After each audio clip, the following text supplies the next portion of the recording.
such a nice and humble guy. But in the ring, you're so fierce. What do you do mentally to turn that switch on? I take my glasses off, that's all I do. Fight fans, welcome back. There's no safe place. I mean, there's places in the ring where you're like, I'm good here. Not against Fundora. It was supposed to be a Halloween horror show of the highest order last October. Fortunately, slaying Slenderman at the MGM Grand is firmly back in play. A potential Sebastian Fundora defense against Keith Thurman. Fundora. Damn, that quick. And I just can't see him. I don't see what possible chance he has of beating Fundora. It's one-time Thurman. He's got one loss to the great Manny Pacquiao. Okay. He beat Sean. He beat Danny. Both those guys have moved on. Keith's still around. He gonna have to get in close and keep it aggressive, and he gonna have to get in the fire. They like to call him the fire. You can put me in the fire. I've been 24 karat gold. A Florida croc with experience, nous, and the power to turn fights around. Facing a genial giant whose tall tales have become frightening realities for a collection of candidates. You're going up against 6'1", Sebastian Fundora. 6'6". Yeah. Yeah. He's like a small forward, man. Why am I tripping? Fitness and ring IQ will be needed in bundles if the blazing output of a towering Inferno is to be extinguished sufficiently. This is Sebastian Fundora versus Keith Thurman. Better not duck me, son. Better not duck me, son. Welcome to a Motivedia presentation. Let's go. Real news.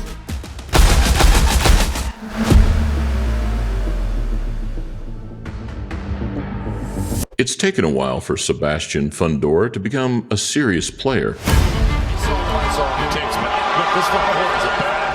Guys got punching power. Coming forward. Leverage as well. That's what I'm talking about. I'm talking about an explosion here, fans at home. Sebastian Fundora is just an all-action, fan-friendly fighter. He gives the fans everything they want. Blood, guts, sweat, just pure brutality in all of his fights. In terms of star power, listen, I mean, Fundora has been a guy that we've been looking to be a star for a while now. You know, he's a really likable guy, and obviously he's got the medal.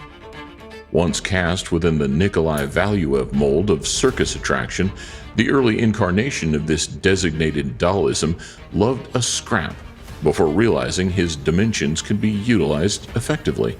6'5.5" and having that long reach as long as some heavyweights.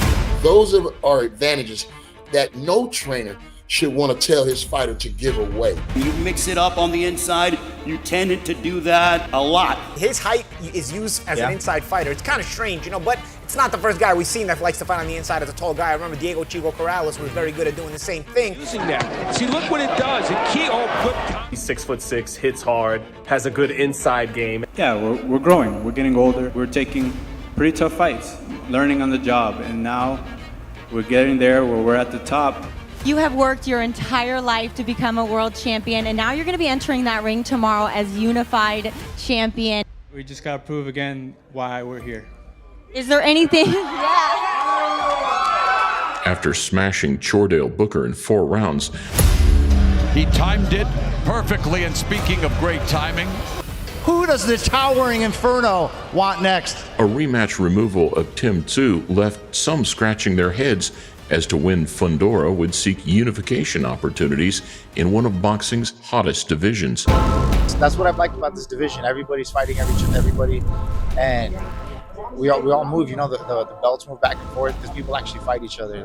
That's what I like about this weight class. So, and the 154-pound division is the hottest division in boxing today. You had your choice of big names. Why Tim Tszyu? Why Part 2 come July 19th? Because that's what the fans want. I think it's great for boxing. Our last fight was a great fight. Shout out to Fundora, Tim Tszyu. We're getting a rematch. Finally getting back into it after a bloodbath.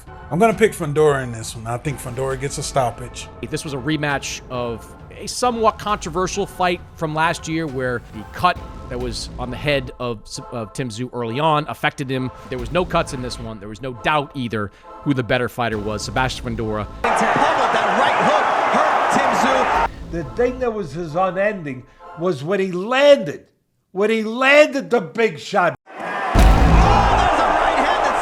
And the guy didn't go away. That's what finished it for him. When you let your hang, like Tim Tszyu does, when it looks like you got dropped in the first round, looks like you might get stopped early. Beating him up over 7 rounds to the point where Tim Tszyu did not come out to start the 8th. The towering Inferno.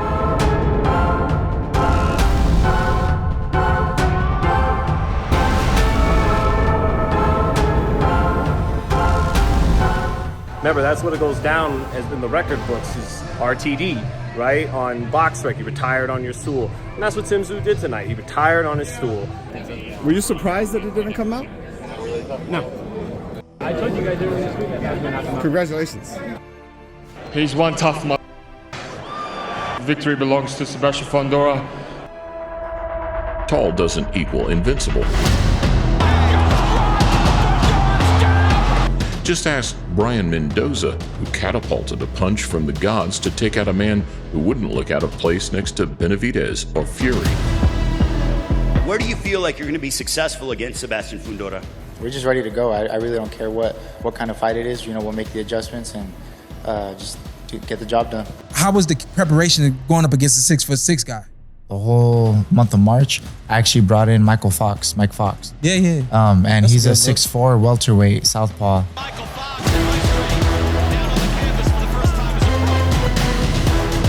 And he has a lot of the similar punch selection and stuff. I mean, if you saw the Brian Mendoza fight, if you see the results they had, they always gonna call me. It's only a few people you can call to match that type of height. And that was some hard sparring. And I was like, if I can catch him with it, these are gonna be bombs on fight night.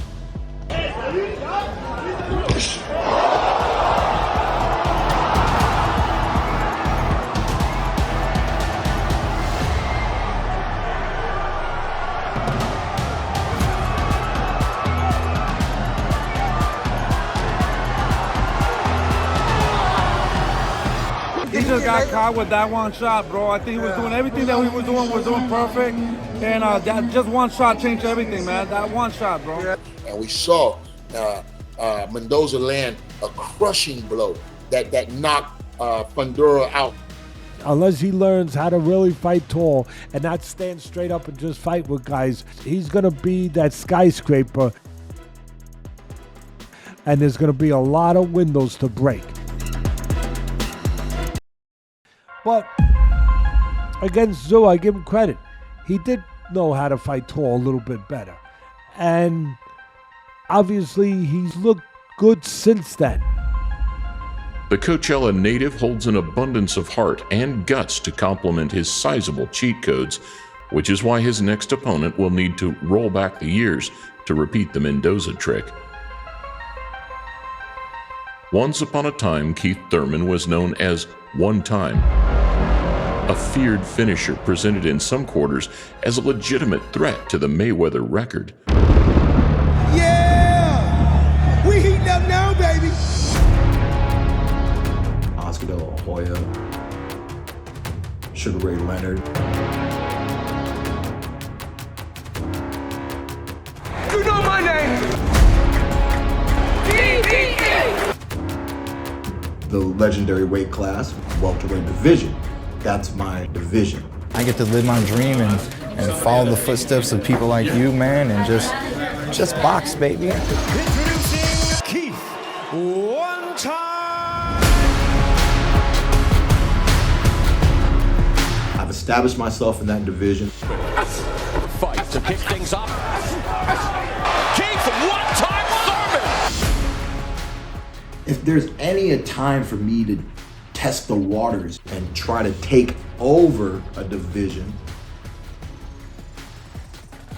I think now is the time to give it a try. Keith is back. I've always told you, boxing's in a good place when you're back. You bring energy, you bring charisma to it. I've been up here. What about him? What about him? I'm the realest of the real. You already know I'm the people's champion. Grossly inactive since 2017, Thurman's infrequent dips out of semi-retirement remind fans of his prowess before he disappears again for multi-year spans. A lot of people got a lot of questions about you. Talk to us about how you recommitted yourself. When people question where's Keith Thurman at, it's only because they didn't see how many contracts I signed last year and didn't get a fight. I signed the fight against Spence. Man down. I came to an agreement to fight Ugas. I had the option to fight Stanlionis. You wait for politics to work in your favor, and then somehow they still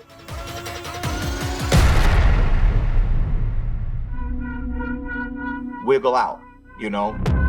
Then I got a phone call about Tim Tszyu. I said, hey, this actually sounds fun. Where Keith Thurman looks to make up for lost time and missed opportunities. Let's be real. Everybody's too busy fighting everybody else, leaving your man Keith one-time Thurman on the motherfucking shelf. That's all they was doing, playing games. A long-running clash with Tim Tszyu was expected before Fundora left those plans soaked in a pool of blood. Keith Thurman has a bicep injury and will be pulling out of the March 30th bout with Tim Tszyu. Sebastian Fundora is supposed to be the replacement. But man, I'm excited about the news. Keith Thurman, get well, my man. Sorry you couldn't fight. My bad. However, I think this is a better matchup. Quick update, surgery's over. Operation successful. Keith Thurman, is he done? Something went wrong.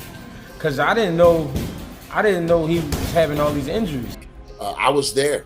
I saw the injury, and I think the sparring partner blocked it with his elbow, and it just caught Keith right on the bicep, man. And I knew he went down in excruciating pain. I knew the fight was in jeopardy. Was hoping for the best, though.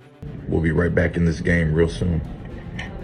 One love. I'd like to hear your general reaction to when you were told that Thurman was going to be out. Obviously disappointed at first because your whole preparation, you're focusing on this one bloke, one style, and it's just a switch set. You got a week to prepare for a southpaw? That's 6. How was it? 6'6"? You don't prepare for that. It's difficult because you was training for a different type fighter. They both didn't train for each other. Tim Tszyu showed so much heart, but due to the cut, due to the blood, and just moving forward, willing to take a few shots, but never quite bridging the gap that he needed. Having blasted away Brock Jarvis in March, fighting twice in the same year for the first time in a decade is a remarkable feat for the 37-year-old who outlasted Sean Porter and Danny Garcia during his prime. One of the most accomplished fighters of this era and a former unified welterweight champion of the world. He's defeated the likes of Sean Porter, Danny Garcia, Robert Guerrero, and Mario Barrios, just to name a few of the guys. Heard you were looking for war. You can never stop me. And there's nobody that wanted more. You can never stop me. You can never stop me. Yeah, I mean, he was very unpredictable. He was very, very strong. The kind of style that I have, I had a come forward style. You can never ever stop. You don't want to come forward to that kind of power. Listen, Thurman's not a slouch. He got that punch. Once the rust was shed, Aussie Jarvis felt those same physical gifts to full effect. I think the power is still there. Is he able to maintain that kind of work rate needed? That's something that Brock can do to win this fight. He hasn't fought in 3 years. That's a long time at his age. So I'm a bit worried, actually, that he might not even show up. that smug look on his face. He looks like a freaking Ken doll, you know? He's just uppity lad for no reason. He's never accomplished anything. You've picked the wrong guy. But it feels so right, Brock. Oh, you'll find out. It feels so right. Brock has never been at this level in the boxing ring, you know, so Keith has really just kind of exploited all of it between having to cut weight and then having to deal with the energy that Keith has. Yeah. He's top heavy. He's built like a brick, but some bricks are fragile. And I hope you're not a fragile brick, Brock. Hands. The big right hands from Keith Thurman. I saw that comeback fight against Brock Jarvis, the one he had in Australia. Oh my goodness. Big right hand from Thurman. He got the job done. As Brock Jarvis hurt down. Made it look easy. Yeah. Jarvis digs deep. Bro, I went to Sydney and I went to the restaurant and I ate a kangaroo. And here he comes. Oh my goodness. And then I grilled him up too, man, I'm telling you. Last thing to leave town is the power, something Thurman carries in abundance against a man who has already been halted inside the distance. And everybody knows what shot hurts you is the one you don't see. But you could see his heart said, get up. That's why he leaned up right away, like the Undertaker. Like, he leaned up, I was like, nah, this dude's getting up. Yeah. But at 6'5", the task of toppling the towering Inferno has only been accomplished once. Keith Thurman's 74% KO ratio may be enough to replicate Brian Mendoza's surprise success of 2022. Keith Thurman, fan favorite. What are your thoughts on Keith Thurman getting in the mix? He just got a great knockout at 154 pounds. that's the thing, man. I know he's looking for those big fights, but, you know, if he doesn't get that, you know, I'm here in the meantime, and I think that would be a fun fight. Brian, what's the kid that knocked him out? Brian Mendoza. Brian Mendoza. You saw it. He was right there, mid-range and close, and he ended up catching. Well, I think it was a right hand and left hook that it was left hook first. Left hook first. Oh, it was the left hook. Yeah. But with his height, it was basically left overhand. Yeah, here you go. Yeah. At 5'9", Thurman needed a stool to accomplish a face-off. Finding a way past Fundora's 80-inch reach won't be much easier, especially now that WBC King Fundora, trained by his father, is finally using the height, reach, and southpaw jab as key weapons. Fundora, he's learning how to fight tall much better. Using my jab, the common things, the obvious things. You know, I'm getting older, I'm getting wiser, and now I'm using a lot of my advantages. Noted as a puncher early on, after Thurman went the distance with Jan Zavek in 2013, hard right hand by Zavek. He became more safety first, traveling the 12 rounds 8 times since. Keith's 175 sessions across 18 years as a pro say more about his long spells of absence than his ferocious finishing. Keith Thurman is a guy that's been inactive ever since he beat Danny Garcia and Sean Porter. He's been fighting once a year, once every 2 years kind of deal. They flew me out to Australia for Brock Jarvis. Y'all forgot, you had to watch it. You're like, dang, man, I forgot how good Thurman was. But he don't really look rusty. Some guys, rust don't build up on them the way other guys it does. You know, people keep waiting for me to get old, baby. There's like one gray hair under here, boy. Well, I still look pretty. Proving he's no freak show, 28-year-old Sebastian's substance has led him to 139 rounds height and power across 25 outings. Fundora, obviously, he's kind of the glamour guy right now because of his fantastic and emphatic win over Tim Tszyu. He has previously unified the 154-pound class, now seeking to emulate his sister Gabriella's undisputed achievements. Who's an excellent fighter. She's a fighting machine.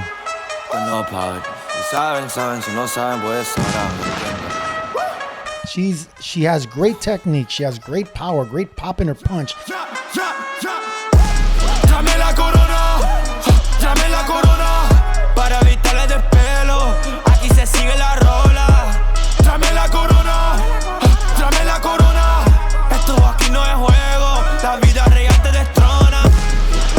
Are you two in competition? Is there like a little sibling rivalry? I know she's the youngest undisputed. Very motivational. You know, watching her do her thing as an undisputed queen. It motivates me to do a better performance than her, you know, because, you know, she just keeps knocking these girls out. So I gotta ask you guys, have you guys ever sparred? I practice defense with her. She throws punches and I dodge. Hey, and credit to the father. Sebastian Fundora and Gabriela Fundora are highly intelligent. I mean, Sebastian's going to Harvard, for God's sake. What made you make that choice? To go to school? Yes. My father used to tell me all the time, he didn't want no dumb boxer, so. He's furthering his education academically. I left my academic education so that I can further my education in the ring. I dropped out of school at the age of 16 so that I can be in the gym with two world champions at the same time. I left my education so I can be educated in this. What's your take on him in general as a fighter? Active footwork, a lot of stutter step, releases an average of 3 to 6 punches at a time. When he's in his groove, he throws an average of 60 punches per round. But you studied man. I told you I don't play. Awesome, man. Told you I don't play. That's why my ring IQ is so high, man. I don't gotta read a book. The left side of... One of Thurman's strategies will be to target the body, hoping the human scaffold corrodes. It's one time! He's always been known as a power puncher. Any headshots will come in the looping overhand variety. For all his faults, Thurman has shown resilience and a desire to compete. Y'all don't understand the burning desire. Y'all don't understand what it means to love boxing. You think you love boxing. The desire has seen Fundora battle through consistent nosebleeds, which Thurman's lingering power may open up once more. Well, there's blood coming from the nose of Mario Barrios. He got hit hard. Keith's stamina will be scrutinized if an early burst fails to bear fruit, and he remains on the end of a telephone pole jab, much like Tim Tszyu. He lost to 1,000 jabs. You on an island, boy. Stay over there. Bing, bing, bing, bing. Fundora can be hit, but his work rate makes him difficult to out-hustle. The longer it goes, the engine cranks up and suffocating leather flies round after round.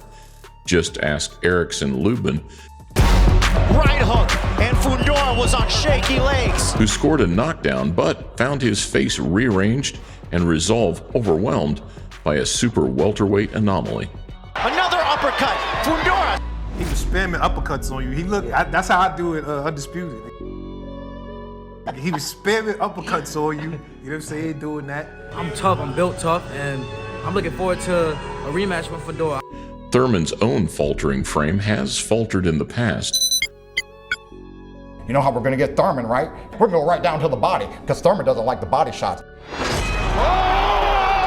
Keith Thurman, I thought he was going to get stopped eventually with a body shot or so. Anybody who knows anything about boxing in a few comments and has read an article knows Thurman can't take a body shot. And he left it wide open, so I caught him with a liver shot. Fundora rips to the body. Fundora's whipping rib ticklers and spearing jab can help break down the body and reinsert those fitness touts. See, that's what he's gonna do. He's gonna come in for the body.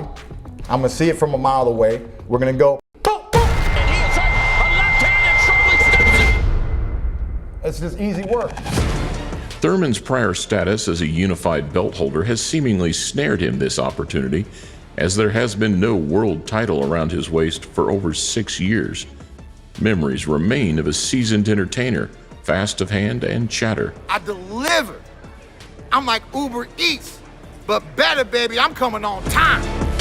Once one of the poster boys of the PBC pay-per-view scene, now facing the next generation, carrying that responsibility with a duty to unite the super welterweight division once more. It just seems right, man. The time is now to be at 54, and I have this opportunity to grab the world title against a tremendous world champion. For Thurman, it's one final shot at the big time. With Manny back on the scene, Hey, what's going on? Errol and the Charlos hanging around, nostalgia can turn hype into reality. We're not doing all that. For Fundora, soaking up the final juices on a stellar name, then turning his attention to unifying. The likes of Virgil Ortiz, Bakram Murtalayev, Xander Zayas, and Israel Madrimov watch along with growing interest. I'm happy that I have an opponent like Thurman fighting. You know, he's willing to fight. He's a banger. He hits hard. All these things. It's going to make an exciting night for the fight. And this is just another year to remind the world of who Keith Thurman is. A puncher of the present versus a puncher of the past, where size and the passing of time combine for an intriguing struggle in Sin City.